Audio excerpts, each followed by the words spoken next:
हे ख्रिस्ता, आम्ही तुला भजतो आणि तुझी स्तुती करतो, कारण तुझ्या पवित्र कृसाद्वारे तू सर्व जगाचे तारण केले आहेस.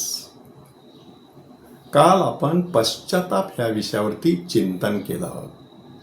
माणसाला पश्चाताप का होत नाही, माणसाला पापाची जाणीव का होत नाही, त्याला कारण त्याच्या सत्सद विवेक बुद्धीची जडणघडण व्यवस्थितपणे झालेली नसते.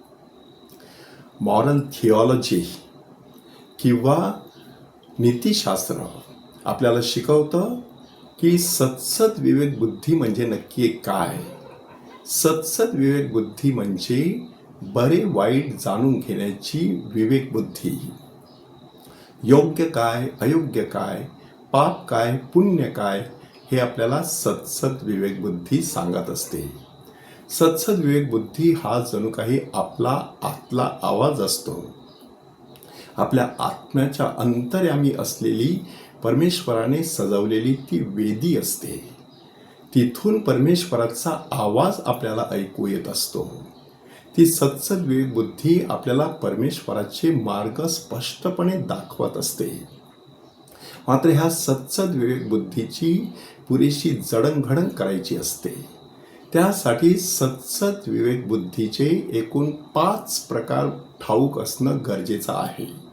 पहिला प्रकार आहे मृत सत्सद विवेक बुद्धी.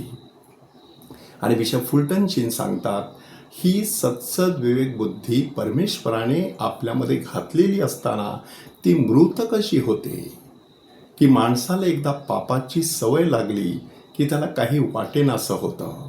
सुरुवातीला ही सत्सद विवेक बुद्धी बोथट बनते, त्यानंतर ती बधीर बनते आणि शेवटी ती मृत होत असते. म्हणून पापामध्ये पडल्यानंतर माणसाने सावधगिरीचा इशारा म्हणून आपल्या हातून सातत्याने कोणती पापं घडतात त्यावरती लक्ष ठेवणं गरजेचं आहे. काही पापांविषयी आपल्याला काहीच वाटत नाही, कारण सत्सद विवेक बुद्धी मृत आहे. अशा वेळेला आपण परमेश्वराला सांगायचं असतं की प्रभू, माझं पाषाणमय हृदय काढ आणि मला मांसमय हृदय दे. दुसरी सत्सद विवेक बुद्धी असते अति कोमल सत्सद विवेक बुद्धी. ही सत्सद विवेक बुद्धी इतकी कोमल असते की बारीक सारीक गोष्टींमुळे माणूस बेचैन होत असतो. छोटीशी चूक पण माणसाला वाटतं आपण मोठा गुन्हा केलेला आहे. लघुपाप सुद्धा माणसाला महापापा एवढं मोठं वाटू लागतं. ह्या ठिकाणी एक प्रकारचा दुर्गुण दडलेला असतो, परमेश्वराच्या क्षमेवरील अविश्वास, की माझ्या हातून एवढा मोठा गुन्हा घडलेला आहे, आता परमेश्वर मला शिक्षा करणार नाही. अशा वेळेला परमेश्वराच्या क्षमेवरती प्रचंड असा विश्वास प्रकट करायचा असतो. तिसऱ्या प्रकारची सत्सद विवेक बुद्धी आहे गोंधळलेली सत्सद विवेक बुद्धी, की आपण जे करत आहोत ते योग्य आहे की अयोग्य आहे हे माणसाच्या लक्षात येतच नाही. अशा वेळेला योग्य अशा आध्यात्मिक मार्गदर्शकाची मदत घेणं गरजेचं आहे. चौथ्या प्रकारची सत्सद विवेक बुद्धी आहे जागृत सत्सद विवेक बुद्धी. ह्याचा अर्थ असा की आत्ता मनामध्ये गोंधळ नसतो. आता स्पष्टपणे दिसतं हे योग्य आहे आणि हे अयोग्य आहे. परंतु जे योग्य आहे ते करण्यासाठी अंतर्यामी माणूस बलसंपन्न नसतो. जे अयोग्य आहे ते तो टाळू शकत नाही, कारण ही जागृत सत्सद विवेक बुद्धी फक्त प्रकाश टाकते परंतु सामर्थ्य देऊ शकत नाही.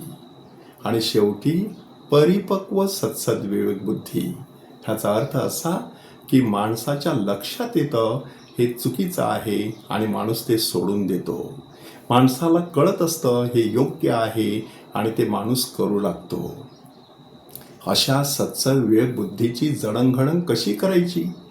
सकाळी काही महत्त्वाचे निर्णय घ्यायचे, दुपारी सहज त्या निर्णयांवरती नजर टाकायची, रात्री झोपी जाण्यापूर्वी सत्सद विवेक बुद्धीची झडती घ्यायची आणि पुन्हा एकदा नव्याने निर्धार करायचा.